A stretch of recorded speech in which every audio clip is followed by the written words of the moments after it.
صاحب نے اپنی تفصیلات بتائیں کہ جو کچھ بھی ہوا. دیکھیں، جب آپ ایک غلطی کرتے ہیں جو کہ 8 فروری کو، غلطیوں کی تو داستان ہے، لیکن اگر ہم اس کو 8 فروری سے اگر ہم لیں، جس تاریخ سے یہ ملک بالکل ایک ایسے انتشار سے، ایک ایسے حالات سے دوچار ہوا ہے جس سے کہ ہمارے پورے ملک کی چولیں ہلا دی ہیں. پہلی غلطی 8 فروری کو ہوئی جس میں کہ ہمارے مینڈیٹ کو چرایا گیا، اور اس کے نتیجے میں ایک ایسی حکومت معرض وجود آئی جو کہ قانونی اور سیاسی اور اخلاقی قوت نہیں رکھتی. ایسی حکومت جس نے کہ ایک جعلی مینڈیٹ کے ذریعے اپنی حکومت بنائی. وہ ایک غلطی جو تھی، اس غلطی کو چھپانے کے لیے، جس طرح ہم سنتے آئے ہیں کہ ایک جھوٹ کو چھپانے کے لیے 100 جھوٹ بولنے پڑتے ہیں، تو ایک غلطی کو ٹھیک کرنے میں مزید غلطی در غلطی در غلطی در غلطی ہو رہی ہے. نتیجہ کیا ہو رہا ہے کہ اس دن سے اس ملک میں جو ایک استحکام، سیاسی استحکام تھا، جس کی وجہ سے معاشی استحکام آتا ہے، ملک میں انویسٹمنٹ ہوتی ہے، وہ سب کچھ تباہ و برباد ہو گئی. اور ہمارے ملک میں ایسے حالات پیدا ہو گئے جو کہ منتج ہوئے.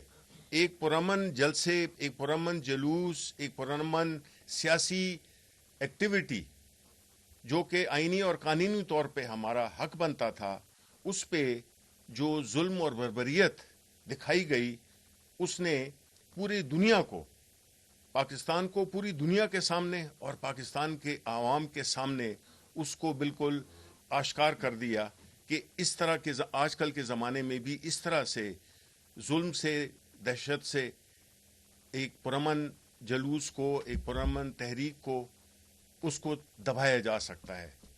دیکھیں جی، اس سے ملک آگے نہیں جائے گا، اس سے ملک نارمل نہیں چل سکتا.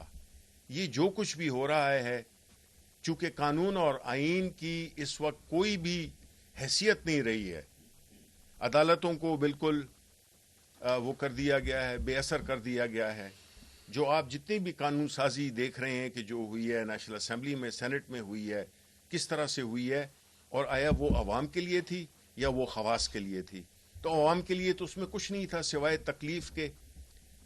تو ایسے حالات میں ہم یہ سمجھتے ہیں کہ جس طرح کہ خان صاحب نے ایک بااختیار کمیٹی بنائی ہے، کہ اس کو چانس دیا جائے، اس کمیٹی کو کے ساتھ انگیج کیا جائے کہ جو مسائل بنے ہوئے ہیں جس سے کہ ملک دوچار ہے، اس کی کوئی صورت نکل آ سکے. ہم نے اپنا کام کر دیا ہے، خان صاحب نے اپنا کام کر دیا ہے.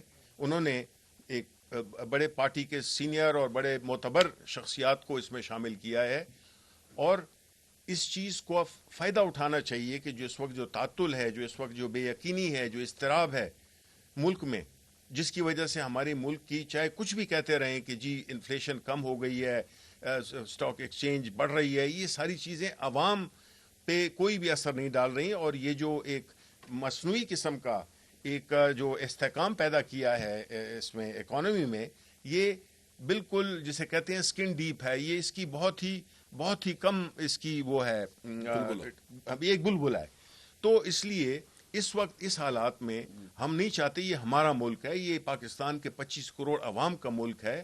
ہم چاہتے ہیں کہ ہمارے مستقبل کی جو جنریشنز ہیں ان کو ایک ایسا ماحول میسر ہو جس میں کہ قانون اور آئین کی حکمرانی ہو. اور خان صاحب اگر جیل میں بیٹھے ہوئے ہیں تو وہ اپنے لیے نہیں بیٹھے ہوئے، وہ ہمارے ملک کی بھلائی کے لیے، ملک کے مستقبل کے لیے، نوجوانوں کے مستقبل کے لیے وہ یہ قربانی دے رہے ہیں کہ وہ جیل میں بیٹھے ہوئے ہیں. اور نہ کہ ان لیڈران کی طرح جو کہ کچھ عرصے جیل میں رہ کے اور پھر ایک ایسا اپنے لیے ایک ایگریمنٹ کرتے ہیں جس سے کہ وہ ملک سے باہر چلے جاتے ہیں. تو خان صاحب اس ملک کے ہیں، وہ اس ملک میں ہی رہیں گے. اور وہ جو ہے تو بنیادی طور پہ چونکہ ملک 25 کروڑ عوام کی وہ نمائندگی کر رہے ہیں. 8 فروری کو عوام نے ثابت کر دیا کہ وہ خان صاحب کے ساتھ کھڑے ہیں، پاکستان تحریک انصاف کے ساتھ کھڑے ہیں. تو اس لیے ہمیں اس وقت ہوش کے ناخن لینے چاہیے اور ڈائیلاگ اور اس کے ذریعے ہمیں اپنی تمام تر جو ہے وہ مرکوز کرنے چاہیے. کیونکہ زور زبردستی سے ایک چیز کو آپ وقتی طور پہ تو دبا سکتے ہیں، لیکن وہ اس کے جو اثرات ہیں وہ بہت خطرناک ہیں. ہم نے اپنی تاریخ میں دیکھا ہے کہ ہمارے ملک کے ساتھ کیا کیا ہوا, اور اس وقت جو بلوچستان میں ہے اور خیبر پختونخوا میں جس طرح کی دہشت گردی ہو رہی ہے, یہ ساری مینیفیسٹیشنز ہیں, اور نوجوان نسل کو ہم نہیں راغب کرنا چاہتے. جو بھی ہوا 24 سے 26 نومبر میں, اس سے جو ہے تو نوجوان ہمارا بڑا متاثر ہوا ہے. اس کی ذہن پہ ایک ایسے نفسیاتی اثر پڑا ہے کہ ہم وہ سمجھتے ہیں کہ خدا نہ خواستہ وہ کہیں غلط طرف نہ چلے جائیں. تو اس لیے پاکستان تحریک انصاف اور عمران خان نے ان ساری قوتوں کو اکٹھا رکھا ہوا ہے کہ وہ ملک کے لیے اور ملک کے ساتھ جڑے رہیں اور اس ملک کو آگے بڑھائیں. بہت بہت شکریہ. میں اسپیکر صاحب آپ کی اجازت کے ساتھ صرف 2 چیزیں میں وضاحت کر دوں. ایک تو میں اس چیز کو کنڈیم کرتا ہوں جو پنجاب پولیس اور اسلام آباد پولیس پختونوں کی اور بالخصوص پختون نوجوانوں کی ریشل پروفائلنگ کر رہے ہیں, ایتھنک پروفائلنگ کر کے ان کو اریسٹ کر رہے ہیں. دوسری اہم چیز میں واضح کرتا چلوں کہ ہماری جو یہ مذاکراتی کمیٹی وزیر اعظم عمران خان صاحب نے بنائی ہے اور اس کو امپاور کیا گیا, اور ہم نے جو ڈیمانڈز رکھی ہیں پی ٹی آئی کے پرزنرز کی ریلیز کی اور جوڈیشل کمیشن اور انکوائری کی